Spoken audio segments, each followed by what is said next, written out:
failed to say that, but I appreciate your taking time to get to that. So Chris, thank you for being here. Sure. From Wyndham. So it's a bit of a drive. It's all right. I'm third time up this week, so Oh, wow. no problem. Why don't you just Sure. give us your testimony? So my name is Chris Campany. I'm Executive Director of the Wyndham Regional Commission. I would appreciate the opportunity to share the Commission's experience participating in Section 248 dockets. We're an important resource to the 27 towns of the Wyndham region in Wyndham, Windsor, and Bennington counties. Talk a little slower, please. Sure. And our mission is to assist towns in southeastern Vermont to provide effective local government and work cooperatively with them to address regional issues. And if the accent's a problem from southern Vermont, so you may attend to that. So our engagement in Section 248 dockets, especially those related to Vermont Yankee, have been substantial and I believe well regarded by the Public Service Board and parties to those dockets.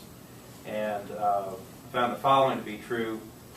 We wouldn't be able to engage in the dockets as meaningful as we have without the commitment of our commissioners. Some of them have volunteered several hundred hours reading through the evidence introduced into the docket, engaging fellow commissioners in discussions about the issues as it relates to the regional plan and the interests of the commission, assisting with the drafting of briefs and even assisting with engagement before the board. The problem with that is that relies upon the existence of a commissioner who's able and willing to put that kind of time and effort in. And most of our commissioners, we have 10 citizen interest commissioners, otherwise all of our commissioners are appointed by the towns, so you're kind of dependent upon who the towns bring to you and whether or not they have that capacity. We've always participated pro se, meaning we represented ourselves without the benefit of legal counsel. And we do so, frankly, because we can't afford to do otherwise. Since 2009, we've spent approximately $125,000 in staff hours participating in 4 dockets related to Vermont Yankee. Basically, that's $25,000 per year when there's an active docket. The funding source for our engagement is our performance-based state contract through the Agency of Commerce and Community Development. So in a year when we have an active docket, that's approximately 10% of that state contract. And that's the basis from which we do all of the work that the legislature requires that we do. Because even that is the funding source also. About 6% of our funding comes from our town assessments. And while the state funding may not seem huge, that's also like our emergency management planning grant, that's a 50% match. Transportation planning initiative, that's a 10% match. Everything comes out of that. And while 9% again may not seem like a big deal, if we have a big Act 250 before us, that's also coming out of that same source of funding. So in a given year, we could have 2 major resorts plus Vermont Yankee or whatever else might drop. So that's an issue, and I don't think just for us, but for all RPCs, if you're dealing with a major docket. We've asked the board for reimbursement of our costs by the petitioner 3 times. 2 requests were denied. The 1-time request was granted was due to misrepresentation or mischaracterization of facts by the petitioner in the docket. Not having the benefit of counsel before the board puts us at a disadvantage when it comes to understanding procedure and strategies of other parties related to procedure and knowledge and understanding of board precedent. And because we lack the resources to support deeper research, we have ostensibly operated without any understanding of precedent, with the exception of that cited by other petitioners in their filings, and that's a problem. We have found the board to be patient with pro se participants, including the Wyndham Regional Commission, and that should be valued. Many times, as some board members themselves have acknowledged to us, we were the only party that was interested, invested, yet neutral, seeking clarification from all sides on the issues in the dockets. We found staff at the Public Service Department's Public Advocacy Division to be helpful when we've had questions about docket procedure, but they can only do so much without crossing the line of offering legal advice. And it's also important to note that these are the same staff who necessarily represent the department before the board, and we're not always on the same. We don't always hold the same positions on a given issue. So that's a challenge. Representing ourselves pro se can present some unique problems. For instance, in the last Public Service Board docket, usually we did not offer testimony. In this case, I had before I withdrew it. And part of that, frankly, was trying to figure out how do I do redirect when I'm going to be dealing with a phalanx of energy attorneys who I probably would need to some redirection. I wouldn't necessarily even know what to ask myself, right, about how do I respond to this. It's hard not to feel outdone when you're sitting across from a petitioner's legal team. In one of the dockets, I know I was sitting, I counted 15 attorneys in the room for the petitioner when I had no legal counsel. And of course, that's just the members of the team in the room. I figure behind each of those attorneys there must be a support team of several more. So in a major docket, also, the state has the ability to hire its own experts and legal expertise and bill those charges back to the petitioner. So in my opinion, this creates a condition of inequitable access to the process and participation therein. It's not universally understood that regional planning commissions are political subdivisions of the state, yet we are dependent upon the state for our funding to pursue our statutory duties and responsibilities. Of course, one of those responsibilities is actually to appear before the Public Service Board to aid the board in making determinations under Section 248. And now, Section 248, now Act 174, established a process by which we're to implement our regional plans and the policies contained therein. I mean, participating in these dockets is how we do that. There are also non-regulatory ways, right? When we apply for other grants to do other energy development projects, we're now implementing Clean Energy Development Fund projects in our region. So there are non-regulatory ways too, but when it comes to policy, this is how we participate. And this is one of the things that frankly concerns me about 174 is, as everybody does their planning, if you're expected to participate in the dockets, what kind of equal footing will we have if we don't necessarily have the resources to have the experts to represent those policies. And that's everything in a nutshell. So if you have any questions, happy to entertain it. Questions? Probably more of a comment, and just having experienced, particularly in the Vermont Yankee thing, that's where Chris and I, work most, and I've been engaged in that docket. And there's nothing pending before the board at the moment, so I think we're okay to talk about.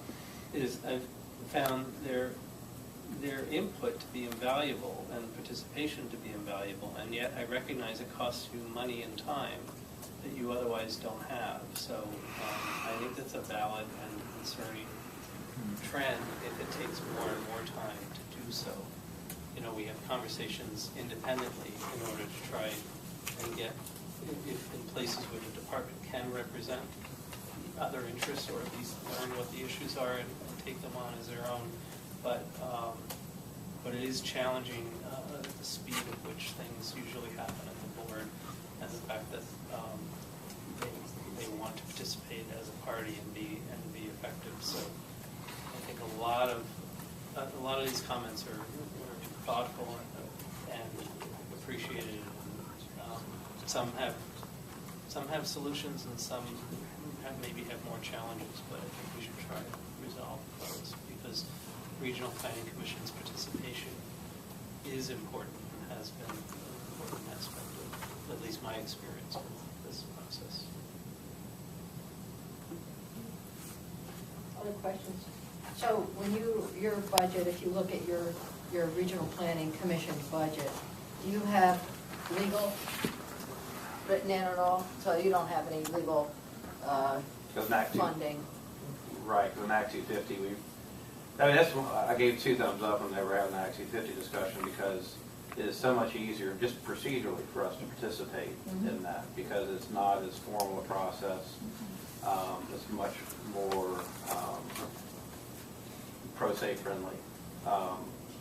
So no, we don't have a legal. Of course, we don't have any attorneys on retainer. Right. No. The only time that we actually, I take that back. The only time that we do have that is in being in this room. I feel like I have to be actually very specific about what. So related to our brownfield program, right. we have had attorneys to consult on that when we're dealing with legal issues related to brownfield. So, and just thinking about maybe a distinction between what's happening at the Public Service Board where a project is being integrated, say an electric generation project is being integrated with a grid, and then other externalities involved, rather than just, this is how it's going to affect our local town or region. Right, and, you know, this is pretty unique to Vermont Yankee, but I don't know how it would affect others, but like, when you start getting into federal preemption issues, I mean, and there's that whole, we just have to sit on the sidelines. We can't, we're not even going to offer an opinion because I don't Sure. have a basis by which to offer it. And frankly, on the Vermont Yankee stuff, that's not over yet. We still have the whole site, and I'm going to remind everybody yet again, we still have the site restoration, which is squarely within the state's purview. It's not preempted by the Nuclear Regulatory Commission. And I hope we'll have a robust conversation about what the regional interests are in that. But, so we're not done with the UI yet either. But, yeah, when we get into those procedural issues, and when they, I mean, frankly, I mean, I'll just say, you know, sitting here and I'm asking a question and there's an objection, and I'm expected to explain Legally what you're- legally why you know why I'm on good standing. Sometimes, luckily, the board has been, frankly, we're quite good saying we'll take that up later, go ahead and proceed with your questioning, but it can be a little intimidating to try to respond. I'm not exactly sure what you're objecting to or what, you know. So it can be interesting. I have a question. Go ahead. When you're engaged in an Act 250 proceeding and it goes to an appeal, does that change the game a little? Does that make it harder for you to participate? In my tenure within 6 years, we've not been involved in an appeal. The only appeal that we're involved in is we're part of an amicus brief in an appeal that was made by Two Rivers Ottaquechee Regional Commission regarding the Exit 1 development. But we're certainly in no position to bring an appeal. We certainly couldn't bring an appeal to a 248. Well, the reason that I'm asking that is that I think I'm correct, being under the impression that there's not a lot of appeals in 250. That there's been 6 or 7 cases maybe a year, but they're usually the more highly contentious cases. And when I think about energy siting, if it were to be shifted to 250, I would imagine we'd be seeing a lot more appeals. Could be. So you would have the same difficulty, I think, that's what I'm trying to ascertain. Would you have the same financial difficulty or resource difficulty in either bringing an appeal or participating in an appeal? I would think so, because once you're into that structured environment. Right. So it's not necessarily the 248 process that is the barrier. No, it's the formality of the process and our ability right. to charge back to Right. the applicant the Right. cost to the Right. public for our engagement to Right. represent the policy of our Right. plan. But any formal process would bring you to that. Right, it's a challenge Obstacle, yes. of the nature Okay. of our funding, the way that we're Right. created within the state. Right. So short of coming up with the magic potion of here's a pile of money for you. We're not looking for a pile of money. I know We're just saying that we're tasked by you guys in the legislature to develop plans, Right. to represent those plans in these Right. processes. And so I guess to some extent the question back is, how seriously does the state want us to engage in these when we basically have at least a hand tied behind our back? Right. And being able to just have access to it, because in this case, having that technical expertise, somebody with legal experience who understands this, and even able to research the dockets, that does practically limit our access Right. and ability to participate as fully as other statutory parties, I mean, there's as a political subdivision of the state. certain things we're going to hopefully be able to correct and fix, but when I look at this country's legal system and if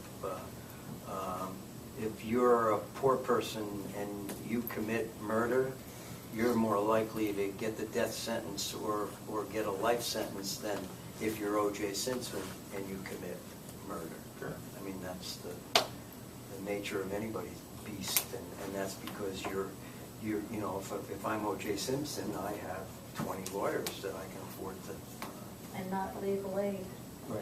I guess the only comment I would say though is in this case, you have control because we are a creation of the state and the legislature, and how we engage is something that you do actually have control over.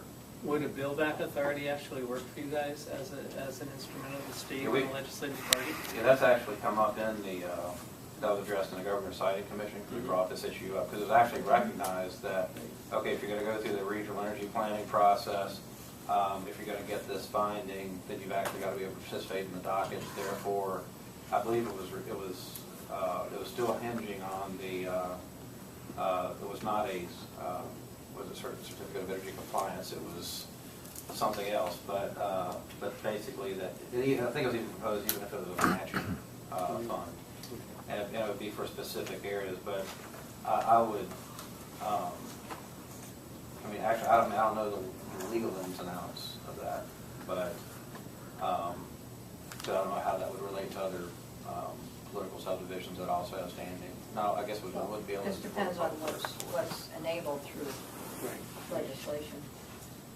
I believe if you go back and look at the Public Service Board responses to our petitions, that I believe that was actually part of the response was it wasn't clear if they had the legislative ability to give us that ability, and where it was granted, I think that was the ruling there was basically that because of the mischaracterization or misrepresentation of the petitioner, that wasn't a burden created on our own. They created that burden for us. Gotcha. Yep. Good work. You sound just like a lawyer. He's getting, Just kidding. he usually sits in That's a that good seat thing. too during I was gonna say, this is the seat he sits in when he's proceeding. Thank you, Chris, Thank you. for coming up and sharing and providing us with this. Sure. Thank you for Okay. the input.